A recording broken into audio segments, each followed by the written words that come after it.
Esta é Teresa, merendeira de uma escola pública de São Paulo há mais de 20 anos. Um dia, Teresa estava lendo um site e se deparou com a seguinte manchete. Teresa estranhou tal afirmação, visto que ao longo de sua experiência como cozinheira, fora orientada a usar gorduras minimamente. No começo, Teresa usava banha de porco e manteiga, ao que foi advertida e trocou por óleos vegetais e margarina, pois diziam ser menos calóricos e, portanto, mais saudáveis. Teresa também ouviu de suas amigas que comer pouca gordura é coisa ultrapassada. As novas dietas como cetogênica, low carb high fat ou paleolítica garantem que mais gordura ajuda a emagrecer. Como será isso de que é saudável comer mais gordura? Teresa ficou irrequieta. De fato, Teresa, são inquietações genuínas. Para começar, vamos explicar o que exatamente são as gorduras, também chamadas de lipídios. Os lipídios constituem uma classe de compostos com estrutura bastante variada, caracterizados por serem praticamente insolúveis em água e bastante solúveis em substâncias orgânicas. Exercem várias funções biológicas, como componentes de membranas, isolantes térmicos e reservas de energia. Eles próprios, ou seus derivados, também têm função de vitaminas e hormônios. A combinação de ácidos graxos saturados ou insaturados com álcool e glicerol constitui parte principal da estrutura dos lipídios. Os lipídios mais abundantes nos alimentos são os trigliceróis. Do ponto de vista do fornecimento de energia, são compostos dispensáveis, podendo ser substituídos por carboidratos. São imprescindíveis por conterem os ácidos graxos essenciais, linoleico, ômega 6 e alfa-linolênico, ômega 3, e por serem o veículo para a absorção de vitaminas lipossolúveis. As recomendações gerais para a composição de lipídios de uma dieta saudável são manutenção de baixos teores de lipídios totais e diminuição do teor de ômega 6, óleos vegetais, acompanhada por aumento de ômega 3, consumo de peixes. Os ácidos graxos saturados, como a manteiga e outras gorduras animais, elevam o LDL colesterol, que é o colesterol ruim popularmente. Os poliinsaturados ômega 6 reduzem o LDL colesterol e discretamente o HDL colesterol, colesterol bom popularmente. Os monoinsaturados determinam uma composição mais adequada das lipoproteínas plasmáticas, diminuindo a fração LDL sem alterar a fração HDL, que é a fração protetora. Por esta razão, os ácidos graxos monoinsaturados são atualmente os mais recomendados. O desenvolvimento de gorduras industrializadas ocasionou não apenas o maior consumo de ácidos graxos do tipo ômega 6, como também de ácidos graxos trans. Estes ácidos contêm uma ou mais duplas ligações com configuração trans, enquanto os ácidos graxos naturais têm configuração cis. Os ácidos graxos trans podem modificar a viscosidade de membranas, uma característica decisiva para diversas funções a elas associadas, e podem provocar aumento do LDL e redução do HDL colesterol, um efeito ainda mais adverso do que aquele determinado pelos ácidos graxos saturados. A maior fonte de ácidos graxos trans é a gordura hidrogenada, também chamada margarina e óleos para fritura. Os ácidos graxos trans são, então, encontrados em alimentos industrializados tais como bolachas, bolos e frituras. A quantidade de ácidos graxos trans presentes na dieta deve ser a menor possível, já que não há recomendação de sua ingestão. Porém, o colesterol não deve ser apenas vilanizado, porque além de ser um componente estrutural de membranas, é precursor dos ácidos biliares, hormônios e da vitamina D. Quanto às dietas indicadas pelas amigas de Teresa, vejamos um pouco do trajeto da gordura por nosso corpo.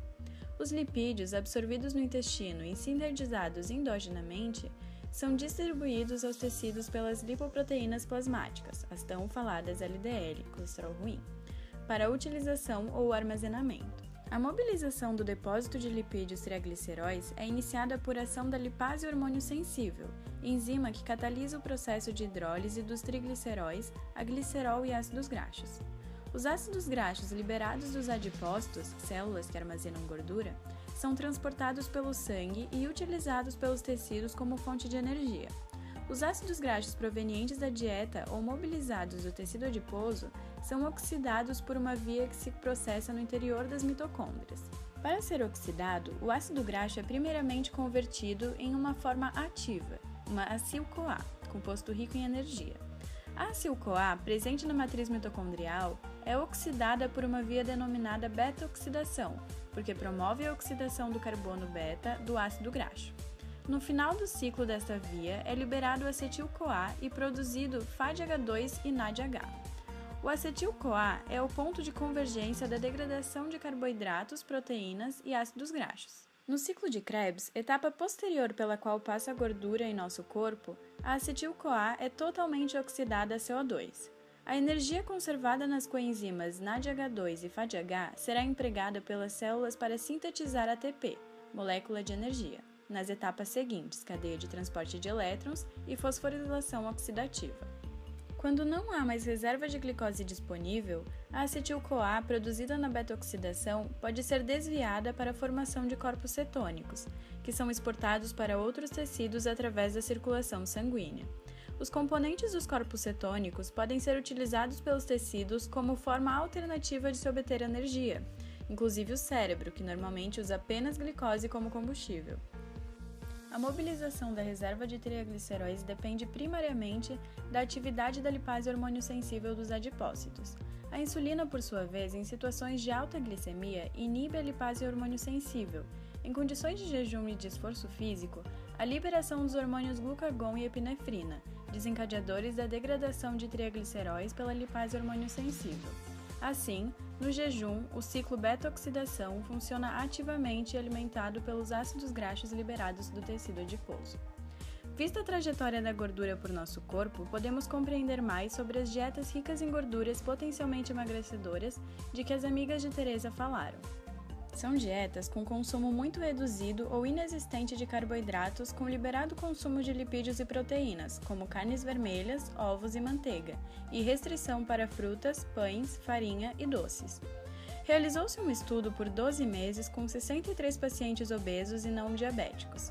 Parte dos participantes optou pela dieta lipídica para a perda de peso, e outra por uma dieta hipocalórica, contendo 25% lipídios, 15% proteínas e 60% carboidratos. Após 6 meses, o grupo seguidor da dieta de baixo carboidrato obteve uma maior perda de peso, cerca de 7% contra aproximadamente 3% dos que seguiram a dieta hipocalórica. A dieta lipídica, que é praticamente nula em carboidratos, deixaria o organismo ausente da liberação de insulina e utilizaria em larga escala as reservas de gordura, promovendo uma perda rápida da gordura corporal através de sua oxidação. Além dessas alterações metabólicas, a dieta lipídica atuaria nos controladores centrais do apetite a curto prazo. A saciedade observada nos seguidores dessa dieta é explicada pelo aumento dos corpos cetônicos e dos níveis de serotonina. A serotonina possui um receptor do hipotálamo, o qual promoveria a diminuição do consumo de alimentos. Mas como desvantagem, a dieta lipídica é muito radical à luz do pouco que a ciência tem de certeza sobre como funciona o metabolismo humano. A literatura tem mostrado que as dietas hiperlipídicas possuem pequena adesão com o passar do tempo, e quando abandonadas e seguidas de alimentação normal, aumentam a deficiência metabólica e promovem a obesidade.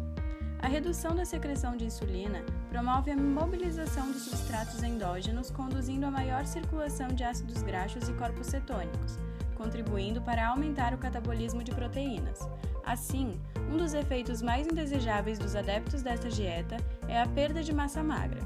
Com essa perda, ocorre diminuição da taxa metabólica basal, o que explicaria a dificuldade de manutenção do peso após a dieta, mesmo com quantidade restrita de alimentos. A despreocupação da dieta lipídica com a ingestão de alimentos saudáveis e com a reeducação alimentar pode provocar sérios riscos à saúde a longo prazo. As reclamações mais frequentes dos seguidores das dietas são constipação, dor de cabeça, hálito cetônico, diarreia, erupções cutâneas e fraqueza geral, o que é explicado prontamente pela baixa ingestão de frutas, legumes, pães integrais e cereais. Conclusão: pesquisas não concluíram que dietas lipídicas são melhores que qualquer outra usada no tratamento para perda de peso. Apesar da popularidade e sucesso aparente da dieta lipídica, seus efeitos a longo prazo relacionados com a saúde e prevenção de doenças são desconhecidos. Cientificamente, a recomendação mais fundamentada para pessoas que querem perder peso é a utilização de uma dieta reduzida em calorias e em lipídios, associada à prática de atividade física e ao apoio psicológico e clínico. Para a Teresa, podemos fazer as seguintes sugestões: dar preferência ao azeite quando possível. Para o preparo de pratos quentes, utilizar manteiga ou banha de porco, pois são de maior estabilidade a altas temperaturas, e ingerir pouco ou moderadamente gorduras em geral, sempre prezando por um maior consumo de frutas, legumes e verduras.